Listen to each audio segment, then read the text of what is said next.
प्रभु तेरी वाणी जीवन की रोटी, नैनों की ज्योति अंधेरा मिटाती।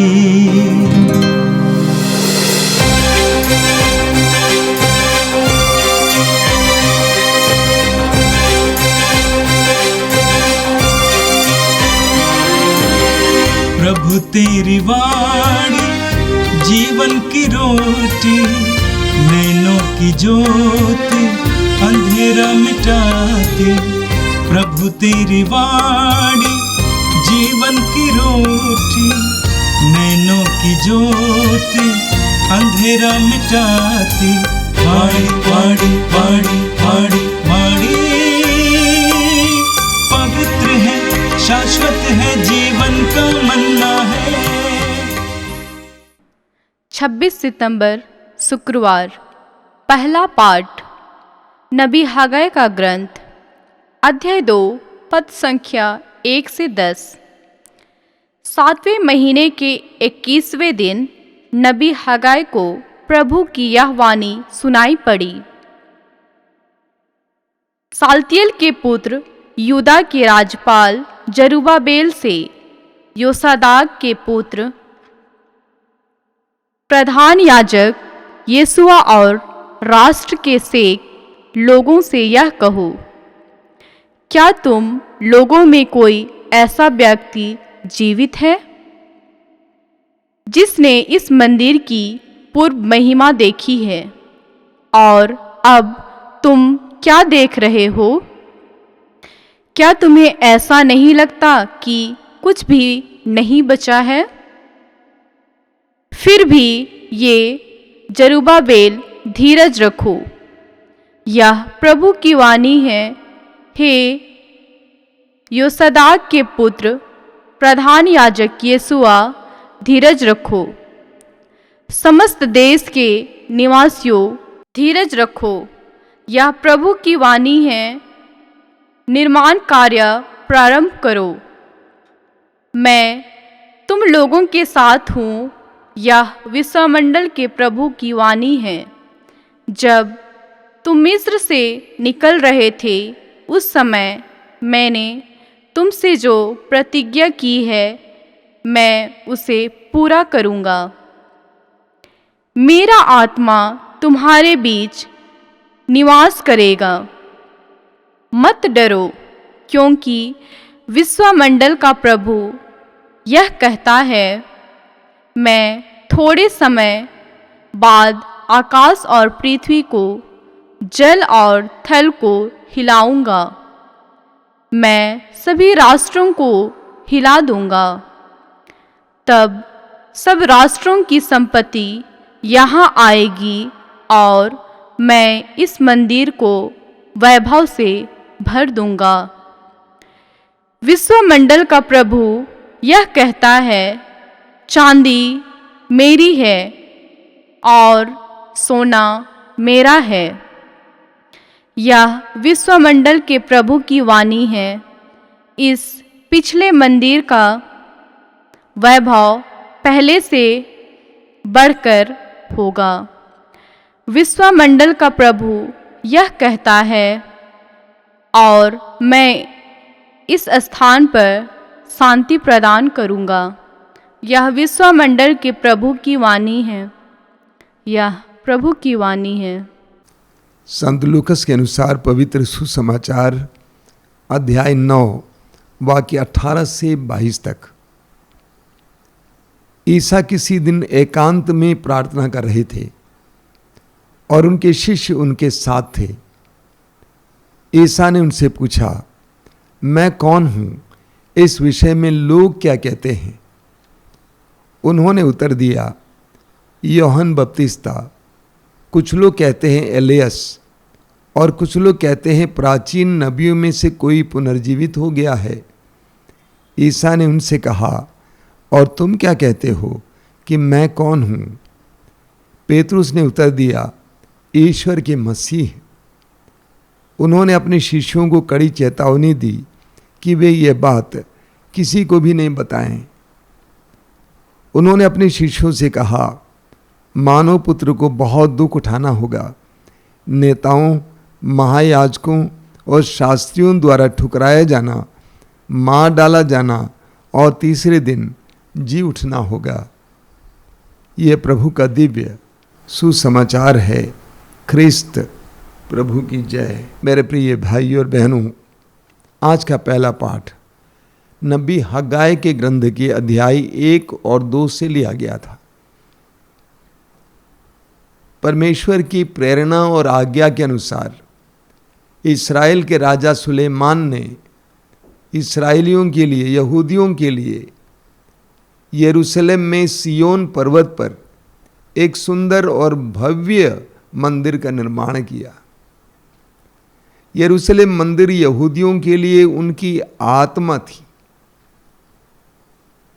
उनका शरण स्थान था। और यरूशलेम मंदिर वास्तव में बहुत ही भव्य था, सुंदर था, मोहक था और सोना और चांदी से भरा हुआ था। लेकिन हम जानते हैं, इतिहास बताता है कि बाबुल के राजा नेबुकदनेस्सर ने यरूशलेम पर आक्रमण किया और यरूशलेम मंदिर को तहस नहस किया और खंडहर बना दिया। इतना ही नहीं, इस्राएलियों में से कई लोगों को बाबुल ले गए दास दासियों के रूप में। लेकिन जैसा कि यिर्मयाह नबी के ग्रंथ में ईश्वर ने भविष्यवाणी की, ईश्वर ने बाबुल के राजाओं का दिल बड़ा बनाया और लोगों को, यहूदियों को वापस जाने के लिए उन्होंने इजाज़त दिया और वे वापस आकर उन्हीं राजाओं और अन्य लोगों की मदद से यरूशलेम मंदिर का निर्माण कार्य शुरू किया। जब यरूशलेम मंदिर का पुनर्निर्माण कार्य शुरू किए तो यहूदियों के मन में, इस्राएलियों के मन में हमेशा ये पीड़ा बनी रहती थी कि हमारा पुराना मंदिर कितना भव्य था, कितना सुंदर था, क्या कभी हम ऐसे मंदिर बना पाएंगे? वे दुखी थे, निराश थे। उस निराशा और दुख में मंदिर का पुनर्निर्माण का कार्य कर रहे थे। हमें इस्यास नबी के ग्रंथ के अध्याय 43 उसके वाक्य 18 और 19 में पढ़ने को मिलता है। प्रभु कहते हैं, पिछली बातें भुला दो, पुरानी बातें जाने दो। पिछली बातें भुला दो, पुरानी बातें जाने दो। देखो, मैं एक नया कार्य करने जा रहा हूं, वो प्रारंभ हो चुका है, क्या तुम उसे नहीं देखते? प्रभु कहते हैं, पिछली बातें भुला दो, पुरानी बातें जाने दो, मैं एक नया कार्य करने जा रहा हूं। कभी कभी हम भी इस्राएलियों की तरह सोचा करते हैं, अपने अतीत में खोए रहते हैं, बीते दिनों में खोए रहते हैं, सोचते हैं कि हमने कितना गंवा दिया है, हमने कितना खो दिया है, हमारा सब कुछ बिगड़ गया है। इस्राएलियों के मन में भी ऐसा विचार था। इस विचार के साथ ही उस मंदिर का पुनर्निर्माण कर रहे थे। ऐसे में आज के पाठ में आपने सुना, यहाँ तक कि उस तिथि के बारे में भी बताया गया है। 6ठे महीने के 24वें दिन की तिथि थी।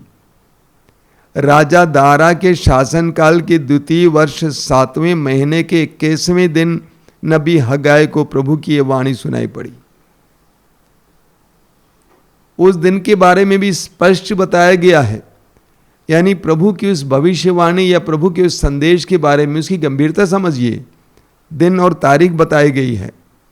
प्रभु ने क्या कहा, क्या तुम लोगों में कोई ऐसा व्यक्ति जीवित है जिसने इस मंदिर की पूर्व महिमा देखी है? और अब तुम क्या देख रहे हो? क्या तुम्हें ऐसा नहीं लगता कि कुछ भी नहीं बचा है? फिर भी जरुब्बाबेल धीरज रखो। ये प्रभु की वाणी है।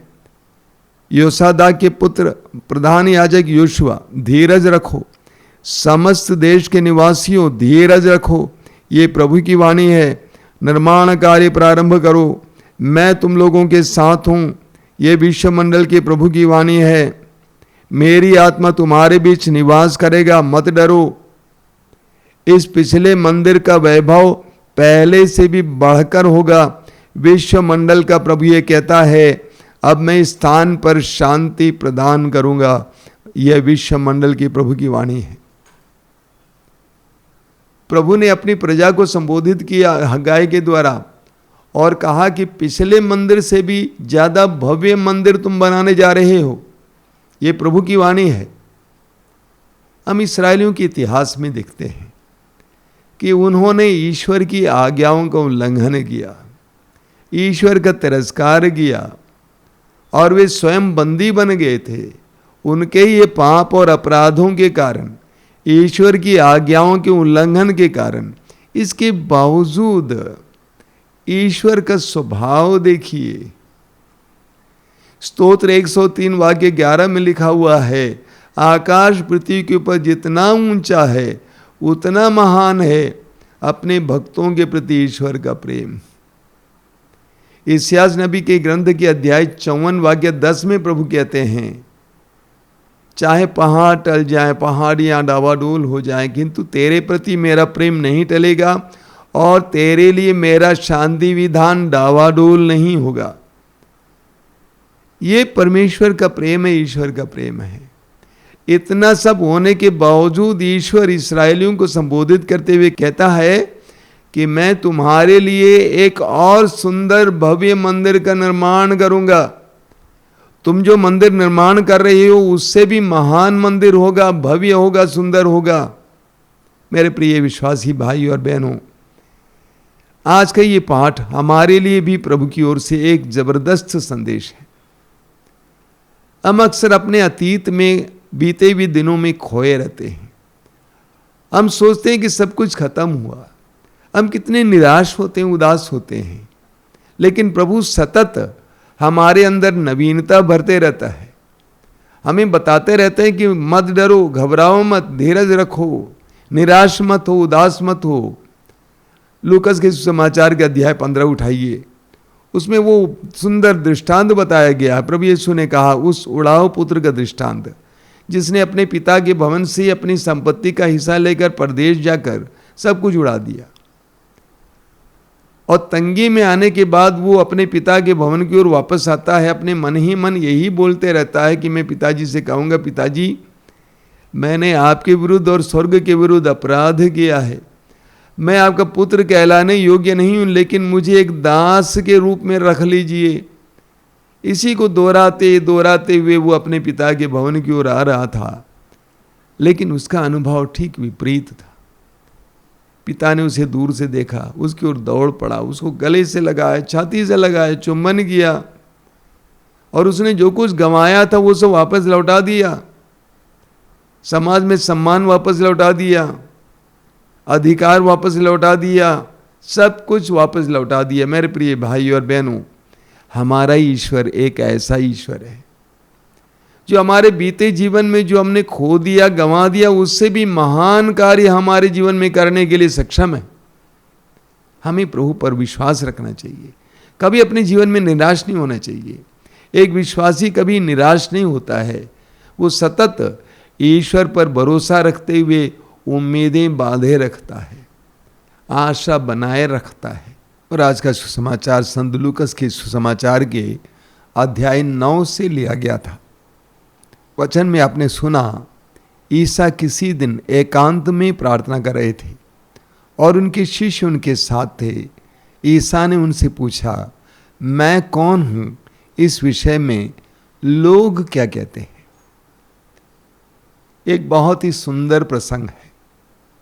प्रभु यीशु एकांत में प्रार्थना कर रहे थे और उनके शिष्य भी उनके साथ थे। उस प्रार्थना के दौरान यीशु अपने शिष्यों से पूछते हैं, लोग मेरे बारे में क्या सोचते हैं? सुसमाचार में हम पढ़ते हैं कि प्रभु यीशु प्रार्थना करते समय उनको आवाज सुनाई देती थी कि पिता कहते हैं, तू मेरा प्रिय पुत्र है, मैं तुझसे अत्यंत प्रसन्न हूं। अब यीशु प्रार्थना में अपने शिष्यों से भी पूछते हैं कि लोग मेरे बारे में क्या सोचते हैं, तुम मेरे बारे में क्या सोचते हो? यह प्रभु की उदारता और खुले मन का एक जबरदस्त उदाहरण है। प्रभु जानना चाहते थे कि लोग मेरे बारे में क्या सोचते हैं।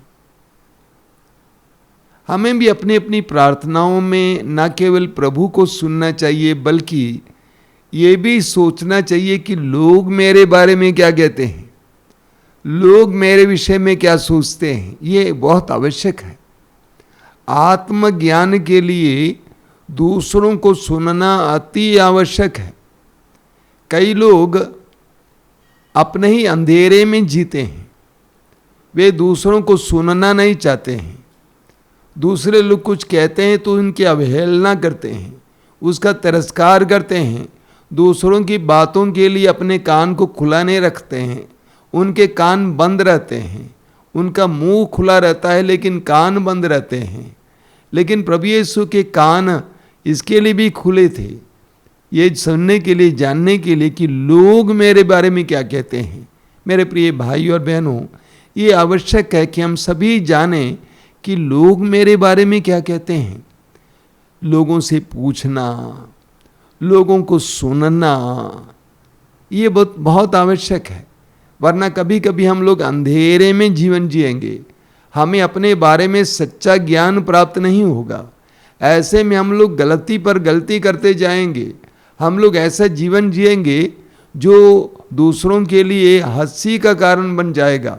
तो प्रभु यीशु ने शिष्यों से पूछा कि मेरे बारे में लोग क्या कहते हैं।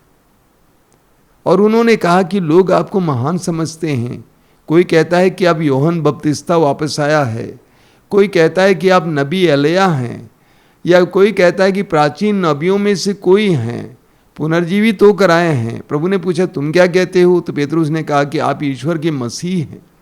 आपके कार्यों को देखकर, आपके चमत्कारों को देखकर, आपकी वाणी को सुनकर हमें लगता है कि आप ईश्वर के मसीह हैं। शिष्यों ने कहा कि आप महान हैं। उसके तुरंत बाद प्रभु यीशु ने क्या कहा?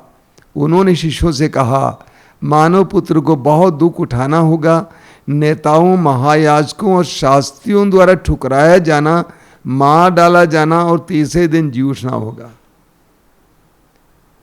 बहुत ही सुंदर बात है। प्रभु ने कहा कि लोग मेरे बारे में बहुत अच्छा सोचते हैं, लोग मुझे महान समझते हैं। तुम भी मुझे महान समझते हो, लेकिन इस सत्य को जानो कि मुझे दुख भोगना होगा, मेरा तिरस्कार किया जाएगा, मुझ पर अत्याचार किया जाएगा, मैं मार डाला जाऊंगा, उसके बाद मैं तीसरे दिन पुनर्जीवित होऊंगा। कोई भी कितना ही महान और पवित्र क्यों ना हो, प्रभु यीशु कहते हैं जिस तरह मुझे इन सारे अनुभवों से गुजरना पड़ता, उसी तरह तुम्हें भी गुजरना होगा। इस सत्य को हम सभी विश्वासियों को जानना जरूरी है। आपको याद होगा, सुसमाचार में हम पढ़ते हैं कि जब प्रभु यीशु अपने शिष्यों के साथ पहाड़ पर प्रार्थना कर रहे थे और शिष्यों ने प्रभु की महिमा को देखा, तो पेतरुस ने कहा कि हम यहाँ पर 3 तंबू खड़ा करेंगे, एक आपके लिए, एक मूसा के लिए, एक एलियास के लिए। तब सब कुछ गायब हो गया। प्रभु शिष्यों को नीचे लेके आते हैं। कभी कभी हमारा भी विचार इस प्रकार का है। हम सोचते हैं कि हम प्रभु के प्रिय बनते हैं, हम प्रभु के लिए की दृष्टि में अच्छा जीवन जीते हैं, पवित्र जीवन जीते हैं, प्रभु के लिए समर्पित जीवन जीते हैं, तो हमारे जीवन में दुख आना ही नहीं चाहिए। हमें तो ऊपर ही ऊपर जीना चाहिए। ये सच्चाई नहीं है। जब हम संतों के जीवनों को देखेंगे, बड़े बड़े महापुरुषों के जीवनों को देखेंगे, तो हम देखेंगे कि उनके जीवन में उनको कई प्रकार की कठिनाइयों का सामना करना पड़ा, संतों को प्रलोभनों का सामना करना पड़ा, अत्याचार का सामना करना पड़ा।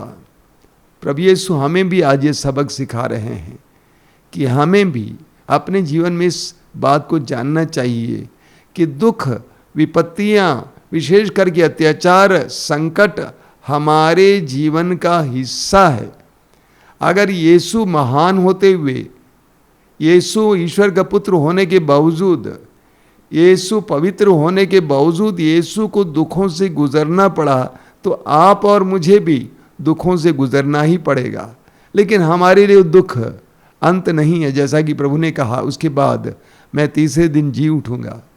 हमारे लिए दुख अंत नहीं है, बल्कि हमारे दुख महिमा में प्रवेश करने के लिए एक माध्यम है। आइए हम प्रार्थना करें। प्रभु यीशु, धन्यवाद देते हैं आज के इस पवित्र दिन के लिए। जीवन के वरदान के लिए धन्यवाद देते हैं। धन्यवाद देते हैं बीती रात के लिए, कल के दिन के लिए और जीवन के वरदान के लिए। प्रभु इस समय हम तुझसे प्रार्थना करते हैं, हमें एक आशापूर्ण मनोभाव प्रदान कीजिए।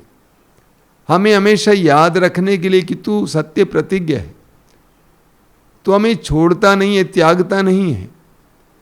तू हमारे लिए बड़े बड़े कार्य करने में सक्षम है, समर्थ है। और हमें यह भी जानने के लिए कि हमारे प्रतिदिन के जीवन में हमें दुखों से गुजरना पड़ेगा। ये हमारे लिए अंत नहीं है, बल्कि महिमा का माध्यम है, मार्ग है। इस रहस्य को समझने के लिए कृपा दीजिए। हे प्रभु यीशु, इन वचनों को सुनने वाले मेरे भाई बहनों को आशीर्वाद देना। आज पूरा दिन वे तेरे संरक्षण का अनुभव करें, सुरक्षा का अनुभव करें, तेरे प्रेम का एहसास करें। हमारी इस प्रार्थना को ग्रहण कर, आमीन।